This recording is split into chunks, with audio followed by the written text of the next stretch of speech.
Jay-Z, entertainment mogul and billionaire. But to get there, he had to break all barriers. Just like this one. Barrier number 1. Living in poverty. Jay-Z, born Sean Corey Carter, overcame numerous barriers on his journey from poverty in Brooklyn's Marcy projects to becoming a billionaire mogul. Jay-Z, born Sean Carter, was raised in Brooklyn's Marcy projects, a public housing complex notorious for poverty, crime, and systemic neglect.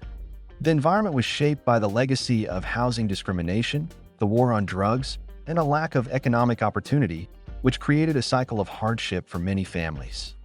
Jay-Z's father abandoned the family when he was 11, leaving his mother to raise 4 children alone.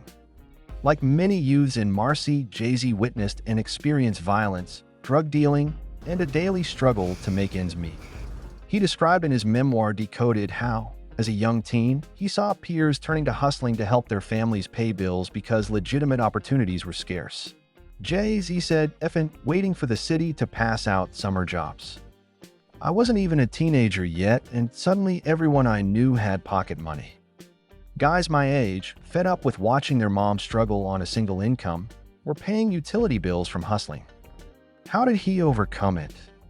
Jay-Z used his environment as creative inspiration, turning the realities of Marcy into the foundation of his music.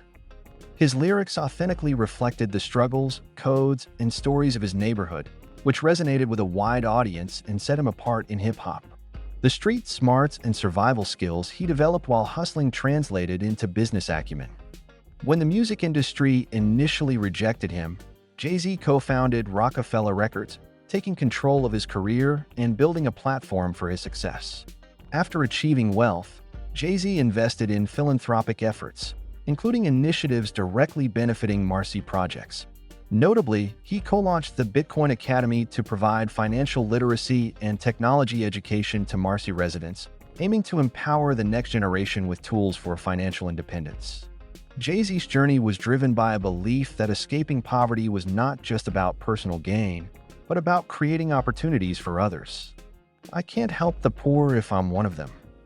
So I got rich and gave back. To me, that's the win-win." Barrier number 2.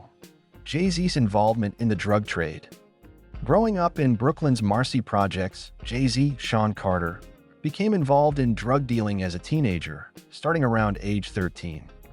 The environment was saturated with crime, violence, and limited legitimate opportunities.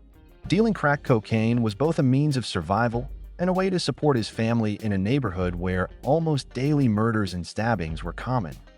Jay-Z has been candid about the dangers and moral dilemmas of this lifestyle, noting that your window is very small. You're going to get locked up or you're going to die. How did he overcome it? Jay-Z recognized early on that drug dealing was not sustainable and carried immense personal risk.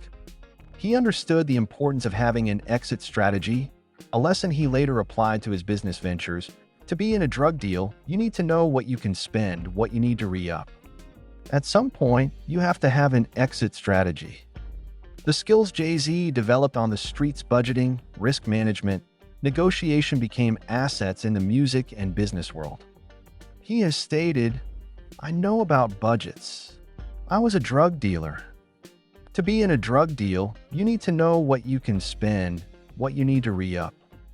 Or if you want to start some sort of barbershop or car wash, those were the businesses back then." Jay-Z shifted his focus to music, using his experiences as material for his lyrics. His debut album, Reasonable Doubt, 1996, marked the start of his transition from the streets to the studio. His authenticity and storytelling set him apart in hip-hop and gave him a legitimate path out of the drug trade. After being rejected by every major record label, Jay-Z refused to let the lack of industry support stop him. Instead, he co-founded his own label, Rockefeller Records, and began selling his music directly, initially out of his car. This move was pivotal. It allowed him to release his debut album, Reasonable Doubt, and maintain creative and financial control over his work. After leaving the drug trade, Jay-Z co-founded Rockefeller Records, which allowed him to control his music and business dealings. He expanded into various industries, including fashion, sports management, and tech, building a multi-billion-dollar empire. Barrier number 3, lack of education. Jay-Z overcame the barrier of lacking a formal education by leveraging self-education, relentless work ethic, and entrepreneurial innovation, transforming street experience into business acumen and creative mastery.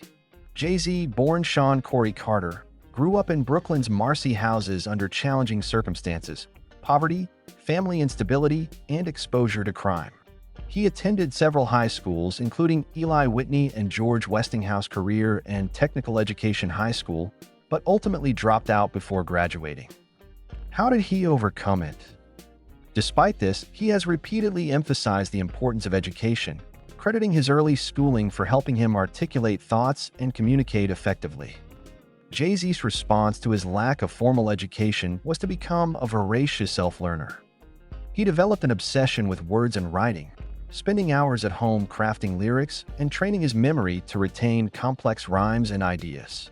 As he spent more time away from home, he would jot lyrics on scraps of paper or memorize them, eventually developing the ability to compose entire songs in his head, a skill that became his trademark. Jay-Z's time as a street hustler taught him practical business skills, sales, negotiation, risk management, and the importance of an exit strategy. He later applied these lessons to the music industry, especially when traditional avenues were closed to him. After being rejected by every major record label, he co-founded Rockefeller Records, creating his own opportunities rather than waiting for acceptance from established institutions. This entrepreneurial mindset extended to other ventures, including fashion, Rokeaware, streaming, Tidal, and investments in real estate and spirits. Remember to watch all the episodes on this. I hope to see you again. And remember, to achieve your goals, you must Break all barriers.